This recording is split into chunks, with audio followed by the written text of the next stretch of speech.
Hai gengs, kembali lagi bersama gue di Sliramu Review. By the way, apa kabar kalian para pecinta film drama?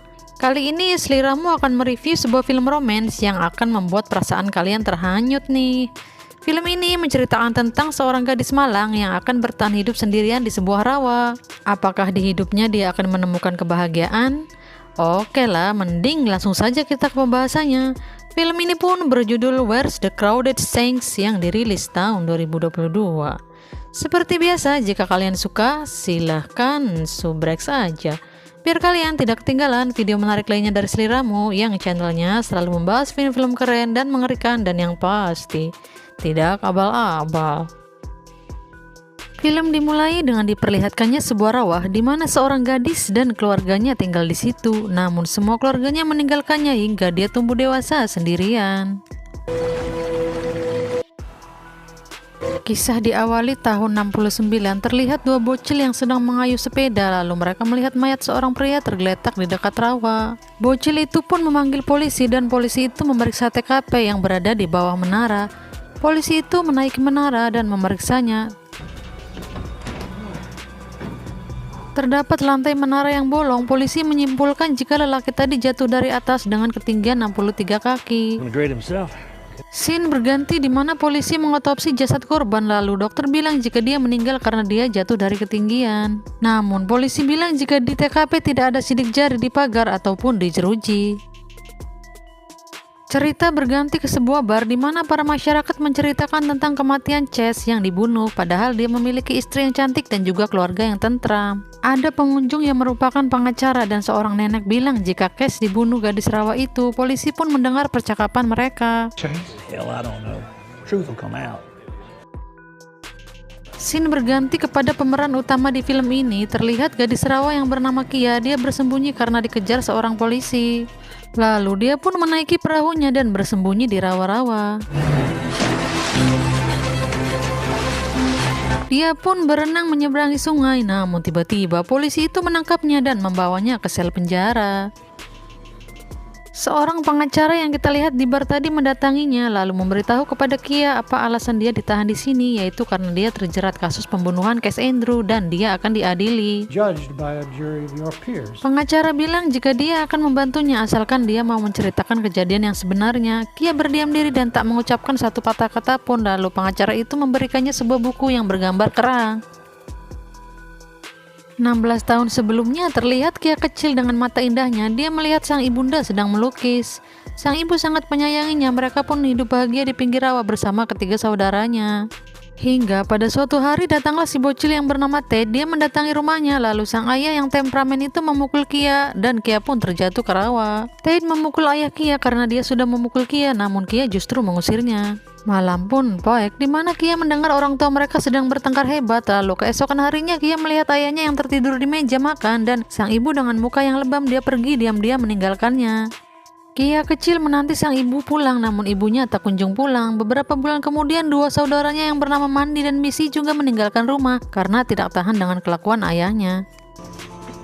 Begitupun dengan Jody sang kakak, dia juga pergi meninggalkannya. Jody berpesan jika Kia harus menjaga dirinya baik-baik dan ketika ada bahaya dia harus bersembunyi di rawa seperti yang ibunya katakan. Lalu terdengar suara ayahnya yang marah-marah. Jody pun ngabret seedan-edannya dan dia pun pergi meninggalkan rumah itu. Beberapa hari kemudian scene berganti di mana Kia tinggal seorang diri hanya dengan ayahnya. Lalu setiap hari Kia selalu pergi ke rawa dengan perahunya. Sesampainya di tengah rawa, Kia kebingungan karena banyak jalan bercabang di sana. Lalu dia pun lupa kemana arah pulang karena setiap hari dia selalu pergi dengan Jody. Namun sekarang Jody sudah tiada. Dia bertemu Ted. Ted melihat Kia sangat kebingungan, lalu dia menawarkan diri untuk mengantarnya ke rumah, lalu mereka pun berkenalan. Tate. Sesampainya di rumah, sang ayah bilang jika dia lapar, lalu mereka pergi ke sebuah toko makanan. Ayahnya memberi uang $2 untuk memberi beras dan jagung, lalu ayahnya pun pergi meninggalkannya. Sementara sang pemilik toko memberikannya rok untuk dia bisa bersekolah. You will need a skirt. Keesokan harinya dia berjalan sendirian menuju ke sekolahan yang dia sendiri tidak tahu letak sekolahan itu di mana. Dia bertemu dengan seseorang lalu seseorang itu menunjukkan arahnya ke sana. Kia memasuki sekolahan lalu gurunya menanyai apakah dia bisa menulis dan membaca. Kia hanya bergeleng dan dia pun disuruh duduk dan teman-temannya meledek dia sebagai tikus rawa dan badannya yang bau. Lalu dia pun kabur dari sekolahan dan memutuskan untuk tinggal di rawa selamanya. Selang beberapa lama, Kia menemukan surat dari ibunya lalu sang ayah meminta surat itu dan membakarnya. Kia pun menangis karena surat itu terbakar. Setelah kejadian itu, ayahnya pun pergi dan meninggalkan Kia seorang diri. Keesokan harinya saat dia akan memasak, dia mendapati beras dan jagungnya sudah mulai habis. Lalu Kia kecil pun mencari kerang di rawa untuk dijual dan ditukar dengan beras. Dia pun mendatangi toko dan menjual kerang itu dengan harga 50 sen. Pemilik toko itu bilang dia bisa memasok kerang setiap hari dan bisa menukarnya dengan apa saja yang dia mau. Lalu Kia pun mengambil beberapa beras dan jagung. Sang pemilik toko bilang jika dia besok harus ke sini lagi untuk mengukur kakinya karena dia akan memberikannya sebuah sepatu. Pemilik toko merasa iba karena dia hidup sebatang kara dan ditinggal pergi ayah dan ibunya. Setiap hari si kecil yang malang ini selalu mencari kerang di rawa untuk memenuhi kebutuhannya sehari-hari dan dia pun kembali ke toko dan sang pemilik toko memberikannya baju dan sepatu. Scene berganti di masa sekarang di mana Kia dewasa sedang berada di sel tahanan. Dia menghadiri persidangan berdiam diri dan tidak mengucapkan satu patah kata pun. Para penonton bersorak menuduhnya jika dia bersalah karena telah membunuh Kiss Andrew. Setelah sidang selesai, dia kembali ke sel dan pengacara mengatakan jika dia harus jujur kalau ingin hukumannya ringan. Lalu dia menjawab jika dia tidak akan bersaksi apapun karena memang dia tidak melakukan apa-apa dan dia yakin dia tidak akan dipenjara. Kembali ke persidangan di mana penggugat mengatakan jika terdakwa mengikat Kiss Andrew ke menara dan mendorongnya hingga tewas, namun Kia hanya berdiam dan penggugat bilang jika dia punya perilaku bermasalah. Sementara sang pengacara bilang jika dia harus memperlihatkan bukti untuk semua tuduhannya. 7 tahun sebelum peristiwa itu terjadi di mana Kia dewasa hidup seorang diri di sebuah rawa, dia bersembunyi karena melihat Tate datang. Lalu keesokan harinya dia datang ke tempat yang sama dan menemukan selai bulu unggas. Dan keesokan harinya pun dia menemukan hal yang sama. Hingga pada suatu hari mereka datang bersamaan dan Tate memberikan bulu unggas langsung kepada Kia. Tate juga memberikan sebuah surat namun Kia bilang jika dia tidak bisa membaca. Tate menawarinya untuk diajarkan membaca lalu mereka pun belajar bersama-sama. Don't help. Sure. Hari demi hari mereka habiskan berdua untuk melatih Kia membaca dan pada suatu hari Tate mendatangi rumah Kia dan memastikan Kia sudah lancar membaca. It's a week. Somewhere into fall. Scene berganti di mana seorang dengan jas mahalnya menanyakan Kia kepada sang pemilik toko lalu dia pun memberikan nomor telepon untuk diberikan kepada Kia jika Kia datang. Keesokan harinya Kia bilang jika para penerbit itu akan membawanya dan menaruhnya di mes. Kia juga berterima kasih kepada Tate karena sudah mengajarinya membaca. Lalu Kia menanyakan apakah Tate sudah mempunyai kekasih. Tate pun bilang jika dia akan punya satu kekasih. Tiba-tiba para daun berguguran dan mereka menari-nari di atas hujan daun itu. Lalu Tate mengatakan apakah dia ingin menjadi kekasihnya, lalu mereka pun jadian. Mereka selalu menjalani hari bersama-sama dan menikmati pemandangan rawa yang penuh dengan angsa putih. Hingga pada suatu hari Tate pun lulus, dia sangat bahagia dan memberitahu ayahnya untuk melanjutkannya ke perguruan tinggi. Lalu dia menemui Kia dengan wajah yang sangat sedih karena akan meninggalkannya. Kia pun bertanya kenapa dia hanya diam saja. Lalu Tate bercerita jika dia dapat pekerjaan di lab biologi mulai minggu depan. Kia terlihat sangat kesal dan meminta Tate untuk tinggal di sini. Lalu Tate bilang jika di sini tidak ada pekerjaan. Kia takut jika Tate tidak akan pernah kembali seperti keluarganya yang sudah meninggalkannya. Namun Tate berjanji jika dia akan kembali dan tidak akan meninggalkannya. Hari itu pun tiba di mana Tate akan berangkat lalu dia memberikan daftar penerbit buku. Jika karangannya sudah selesai, Tate minta Kia untuk menghubungi salah satu penerbit buku itu agar dia bisa menghasilkan uang dan berhenti mencari kerang. Kia khawatir jika Tate akan melupakannya karena sibuk kuliah dan juga dengan gadis-gadis cantik di sana. Namun Tate mengatakan jika dia akan pulang dalam waktu sebulan. Tate pun berjanji kepadanya lalu Tate pun pergi. Hari demi hari Kia melewatinya sendirian tanpa seorang pun yang menemaninya. Hingga hari itu pun tiba, Kia sangat bahagia lalu dia berdandan secantik mungkin dan memakai gaun yang indah. Lalu Kia mendatangi pantai untuk menantikan Tate datang. Hingga malam pun tiba, Kia masih setia menunggu, namun Tate tak kunjung datang. Kia terbangun dan hari pun sudah siang, lalu Kia pun menangis sejadi-jadinya. Lalu dia kembali ke rumah dan membakar semua pemberian dari Tate. Hari-hari berlalu, setiap kali gadis malang ini terluka, rawa-rawa selalu menghiburnya. Pada saat yang tak diinginkan, akhirnya sakit hati itu melesat pergi. Last, the heart pain seeped away. Kembali kepada sidang di masa sekarang, jaksa menjelaskan jika tidak ada bukti untuk pembunuhan Case Andrew. Saat air tanah naik, jejak kakinya pun hilang dengan sendirinya, bukan karena dihilangkan seseorang. Scene berganti kepada 1 tahun sebelum kejadian itu. Terlihat Kia yang sedang menggarap buku di pinggir pantai, lalu dia melihat cowok tampan meliriknya. Saat dia kembali ke rumah, dia melihat seseorang sedang memfoto rumahnya.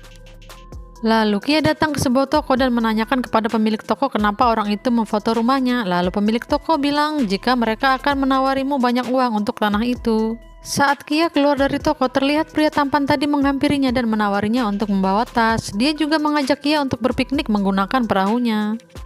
5 tahun berlalu sejak Tate meninggalkannya, dia merasa hatinya membuka cangkangnya kembali, dalam artian dia menerima Chase di hatinya. Mereka pun berkencan dan berduduk di pinggir pantai sambil menikmati pemandangan. Lalu Chase memberikannya sebuah kerang. Chase juga mengajaknya naik ke sebuah menara untuk melihat pemandangan yang indah yang tidak pernah dia lihat sebelumnya. Face. Mereka pun pulang dan kembali ke rumah. Sesampainya di rumah, Chase kekerutukan dan melihat semua lukisan Kia, dan hari demi hari mereka selalu menjalaninya bersama-sama. I felt about Chase, but I was no longer lonely. Hingga pada suatu hari Kia datang ke kota dan melihat Chase sedang bersama banyak wanita di sana. Saat mereka kembali ke rawa, Kia meminta Chase untuk menceritakan teman-temannya, namun Chase bilang jika dia tidak mempunyai teman. Hingga pada suatu malam Kia membuatkan kalung dengan bandul kerang yang diberikan oleh Chase. Suatu hari dia mendapat surat dari penerbit bahwa dia berhasil, dan malamnya Kia merayakannya dengan Chase sambil menyalakan api unggun. Chase bilang jika dia akan selalu menjaganya dan juga ingin menikahinya. Chase mengatakan jika besok dia akan pergi ke kota dan dia meminta Kia untuk ikut bersamanya. Buy goods from my dad's store. I was thinking Singkat cerita, mereka menuju kota dan berhenti di sebuah hotel. Lalu mereka pun memesan sebuah kamar. Saat selesai adu gabrut, Chase bilang jika dia tidak ingin kehilangannya. Lalu Kia memberikannya sebuah kalung berbandul kerang pemberian dirinya. Kembali kepada sidang di mana jaksa penuntut umum tidak menemukan barang-barang milik Chase. Ibunya pun berkata jika kalung itu hilang dari tubuhnya, siapa lagi yang mengambilnya kalau bukan gadis rawa itu. Pengacara mengatakan jika polisi sudah menggeledah rumah Kia dengan menyeluruh namun tidak menemukan kalung itu. Scene berganti di mana Tate kembali setelah 5 tahun lebih dia meninggalkan Kia, lalu dia pun melihat Kia sudah bersama lelaki lain di perahu. Saat di dermaga, Tate menyindir Chase bagaimana dengan gadis rawa itu, lalu Chase bilang jika dia sangat liar di ranjang, lalu mereka pun bertikai dan pemilik toko memisahkan mereka. Malam pun poek di mana Tate mendatangi rumah Kia, sontak ia melemparinya dengan batu dan mengatakan jika jangan pernah menemuinya lagi. Tate bilang jika dia ingin membahas tentang Chase, jika dia bukanlah pria yang baik-baik. Tate juga bilang jika dia sudah menyesal meninggalkannya. Tate berpikir jika semua yang dia anggap penting, beasiswa dan juga pekerjaan, tidak ada artinya tanpa Kia, dan Tate menyesali itu seumur hidupnya. Kia pun tidak mempedulikannya dan dia pun pergi. Keesokan harinya, Kia mendatangi kota dan berbelanja di sana. Dia bertemu Chase dan mengajaknya untuk merayakan keberhasilannya untuk bukunya. Lalu teman-teman Chase menghampirinya dan Chase memperkenalkan semua teman-temannya. Terlihat seorang gadis cantik yang bilang jika dia adalah tunangan Chase. Saat itu juga Kia pulang dan dia berlari ke rawa dan menangis di pantai. People don't stay. Selang beberapa lama, Kia mendapatkan surat kabar jika dia berhasil dan harus menghadiri konferensi pers di Greenville bulan depan. Dia pun mendapatkan banyak uang dan membeli peralatan rumah.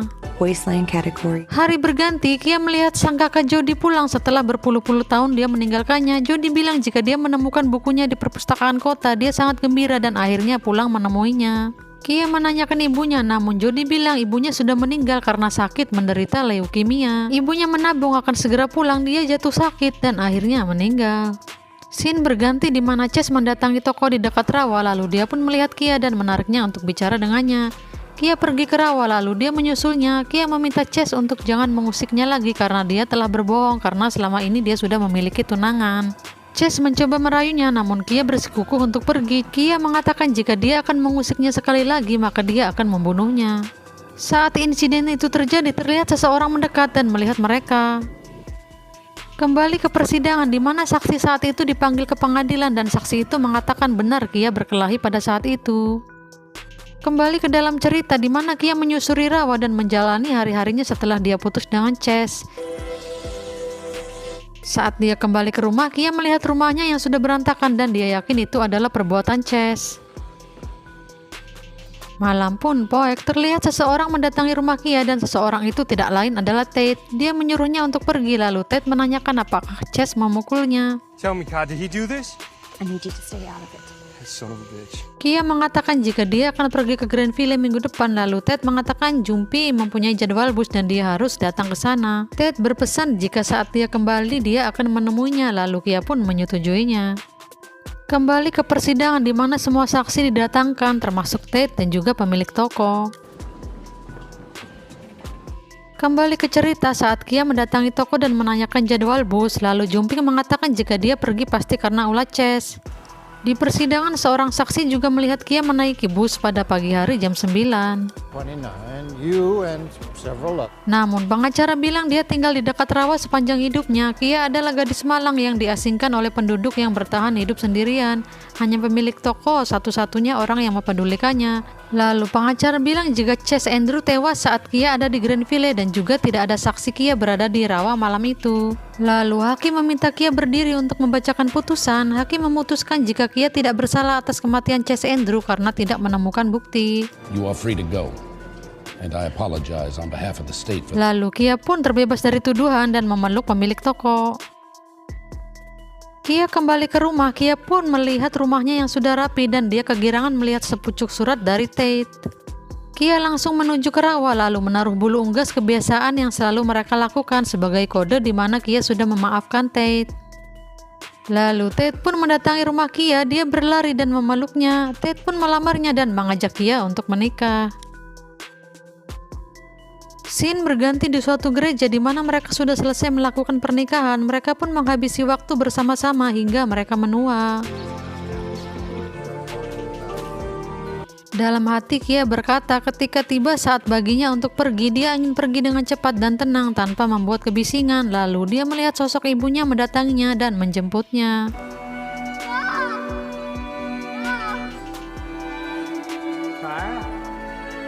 Lalu Ted melihat Kia dalam keadaan tertidur di perahu dan sudah tidak lagi bernyawa.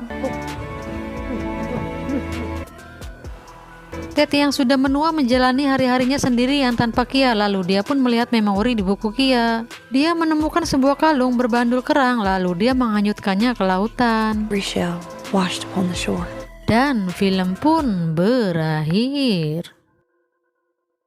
Bagaimana ending yang sangat mengharukan, bukan? Finally, Kia menemukan cinta sejatinya dan mereka pun menua bersama. Guys, semoga kita seberuntung dia ya, menua bersama orang yang terkasih. Amin. Oke gengs, mungkin segitu saja pembahasan dari film ini. Semoga kalian menyukai alur ceritanya. Dan seperti biasa, jika kalian suka, silahkan subrek saja. Biar kalian tidak ketinggalan jika ada video baru dari seliramu. Thanks for watching and then see you on next video. Bye-bye.